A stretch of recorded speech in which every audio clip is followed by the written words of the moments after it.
Ayan mga ka-G lovers, nakita nyo naman yung problema niya, half channel. So ayusin natin yan. Tara, let's get started.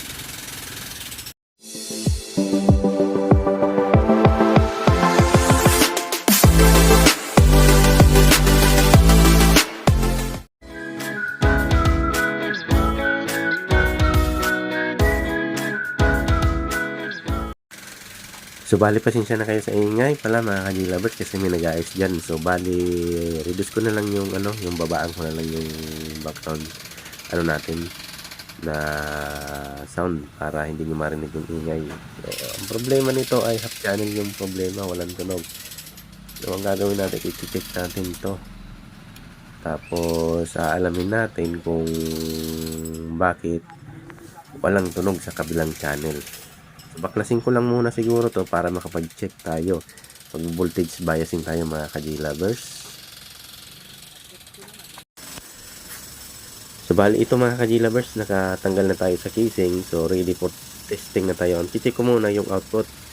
So titingnan natin kung may shorted ba o wala naman.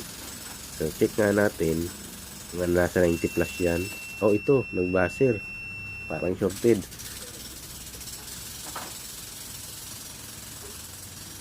So ito, hindi. Baka na-open tong resistor kasi hindi pumutok yung fuse natin.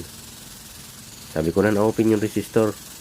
May shorted tayo ng output pero tumutunog pa rin. Dahil sa ito, open yung resistor. Kasi pag hindi yan open yung resistor tapos shorted yung output natin, automatic yan. Automatic puputok yung fuse, hindi nang dapat yan tutunog. Tsaka napansin ko mga kulang-kulang na yung pisa. Kaya pala sabi na may-ari sa akin na may tinanggal na siya dyan na parts. Kasi binuksan niya. Nakita niya kasi sunog, tinanggal niya. So tara, gagawin natin ito ay i-check natin, papalitan natin yung mga sira dyan. Tapos try natin kung madali lang natin makuha mapatunog to.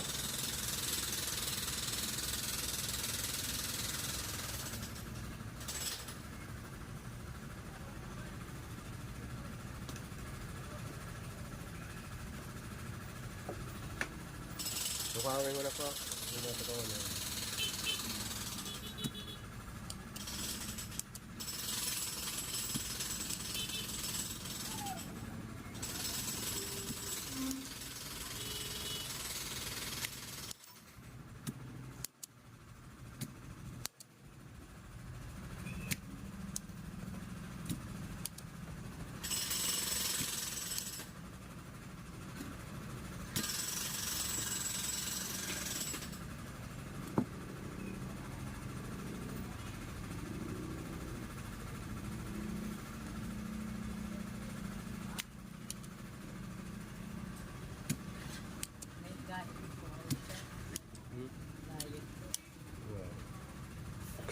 Bali nung magki-Christmas yata ito dinala.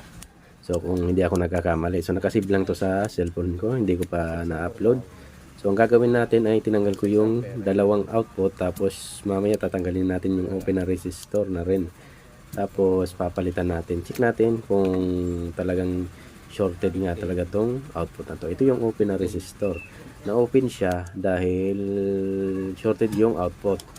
Pero hindi pumutok yung fuse, kaya tumutunog pa rin yung kalahating channel kahit may shorted tayo kasi open nga yung resistor. So sabi na may-ari, tinanggalan niya ng pisa, yung nakita niyan sunog kasi binuksan niya daw to. So ito, tinanggal ko na rin itong maliit na transistor, yung 9014 yata yan or 551. So parehas din yan, same lang. So tinanggal ko na rin yan para ma-check na rin. Mga wire maintain na.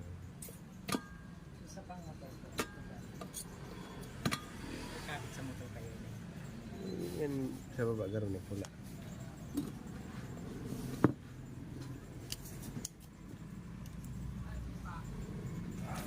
So alisin ko lang yung solder ng resistor na to na tinanggalan.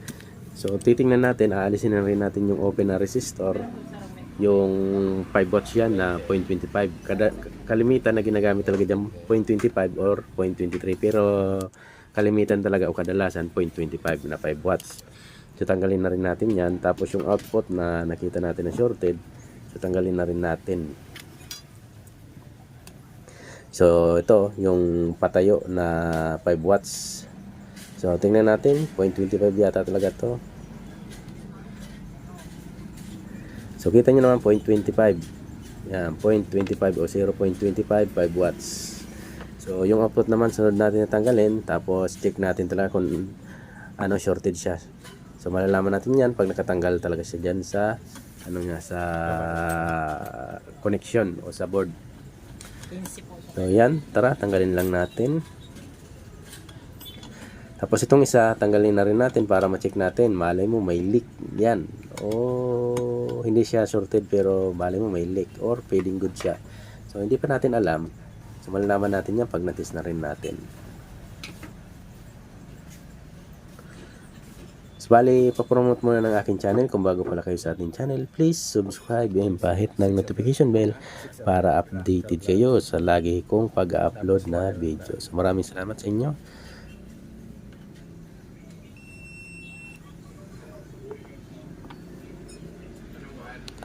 So, bali, itong ginamit dito ay D998 at B778 yata to na output. So, check nga natin.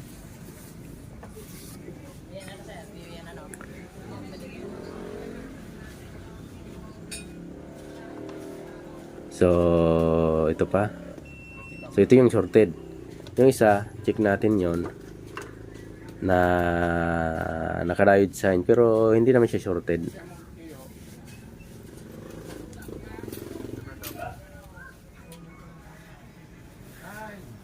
So, wait lang mga ka-G lovers. So, ito pala yung, yung shorted. Tingnan natin, B778. Tapos yung isa ay D998. Yan, ito yung D998. Yan.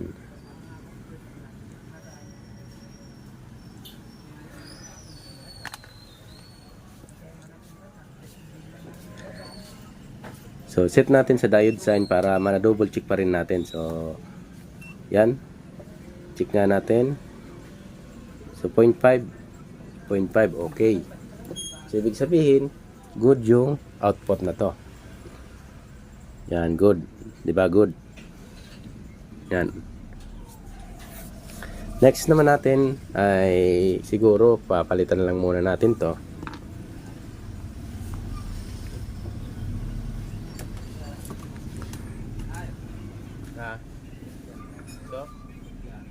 So, okay na to. Hindi, naghumo. Kaya tigakali ko sa humo na. Okay. 350 man sana. Ito yung maliit. Tingnan natin kung shorted din to or hindi. Ito yung 9014. So pwede rin 551 dyan. So test nga natin.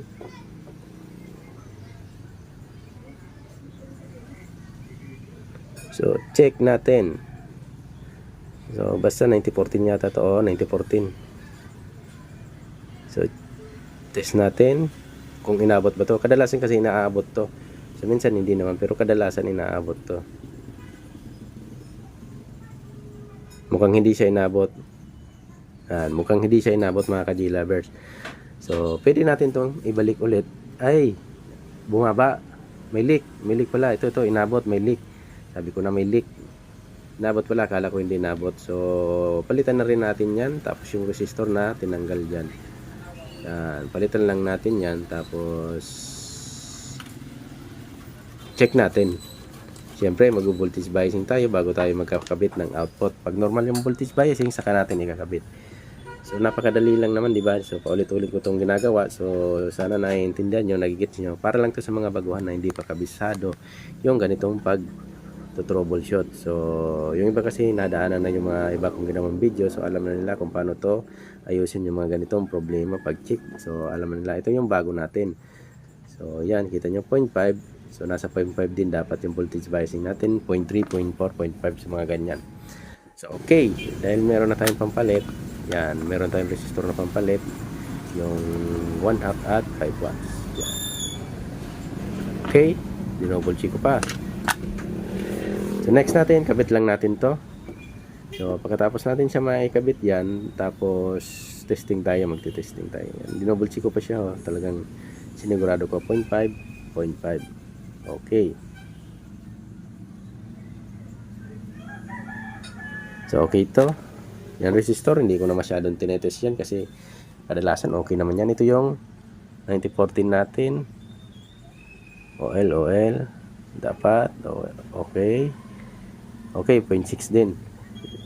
0.6, so same. Okay, ibig sabihin okay yung ano natin. Basta mga transistor, kailangan natin i-check pa siguro kasi yung factor defect. Yung resistor, bihira naman talaga yan magsira. O mayroong factor defect, bihira. Nag-change value pero hindi grabe yung layo. So kabit lang natin to. Tapos testingin natin yung ano, yung voltage biasing kung normal na ba. So tara, kabit ko lang muna to.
So bali yan na, naikabit na natin siya, tapos na natin siyang i-maikabit. So pwede na tayo mag-test ng voltage biasing. So hindi pa natin nakakabit yung output kasi obligado tayo mag-test muna ng voltage biasing bago natin siya ikabit yung output natin. Malay mo kasi may sobra dyan na voltage yan, sira agad yung output natin yan. Dapat normal siya, nasa 0.5, 0.4 sa mga ganyan kadalasan. So 0.3. Yan, habol pa yan, 0.3, 0.4, 0.5. So, okay. Ibig sabihin, good na yung voltage biasing natin. Pwede natin siyang ikabit.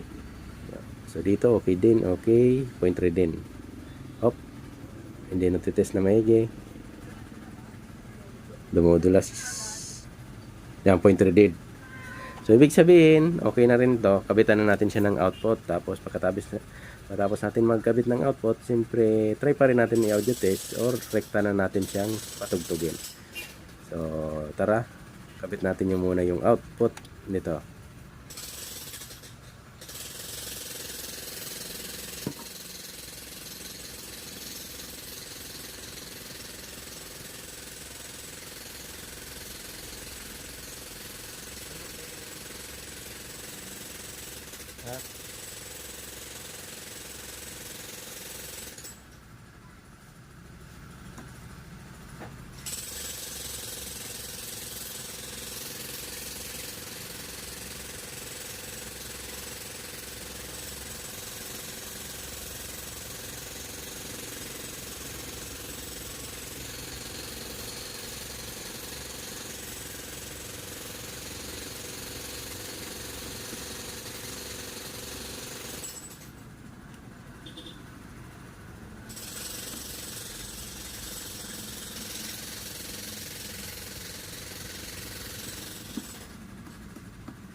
Hmm?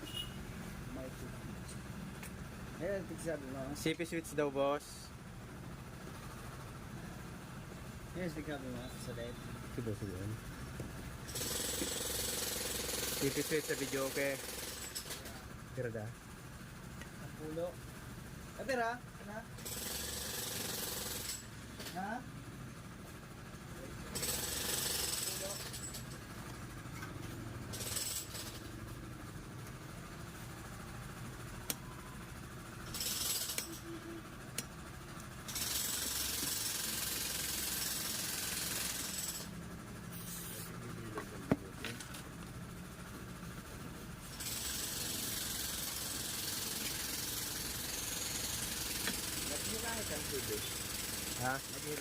Yan na mga ka-G lovers. So, tapos na natin siya maikabit yung output transistor natin.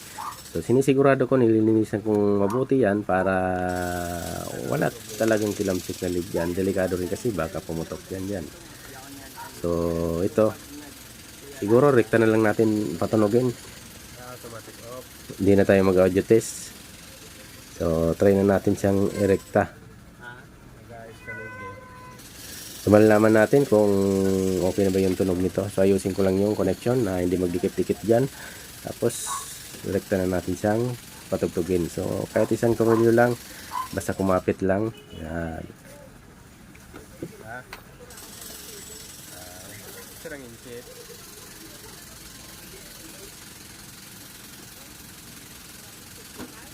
Ada ko lang, hindi yung pili i-dispuya. Kaya di pili ni dispuya. Hindi mo kayo kung service.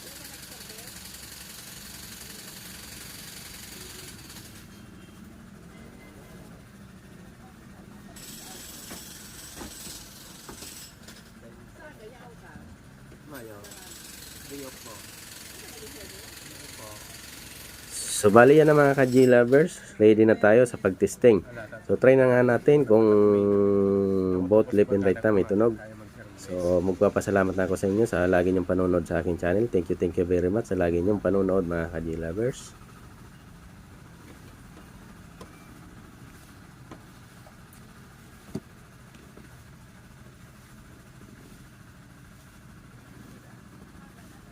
Wala ta. So, wala ta balat lang. Tapuso ko lang. Dako na ang kaya ito siguro mga halutan mo.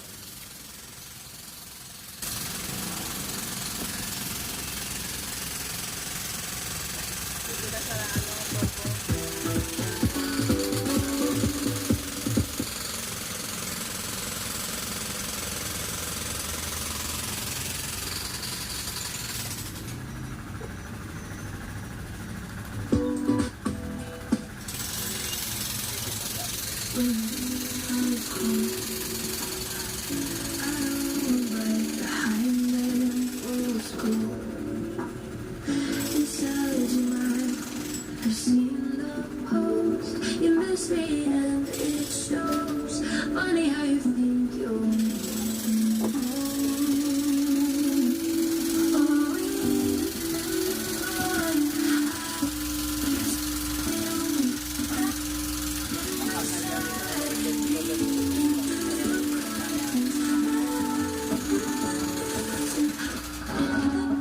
So, bali yan. Kailangan pa natin linisan yung RCA jack natin. So, madali lang yan pag linisan natin yun ng WD-40. So, naglulos na kasi. Okay, di tayong gumamit yung ibang slot. So, pero linisan ko pa rin yan. Pero okay na yan mga ka-G lovers. So, maraming salamat sa inyo sa lagi ng pagsubaybay sa ating channel. So, yan. Linisan lang natin yan. Or pwede natin palitan yan ng bago.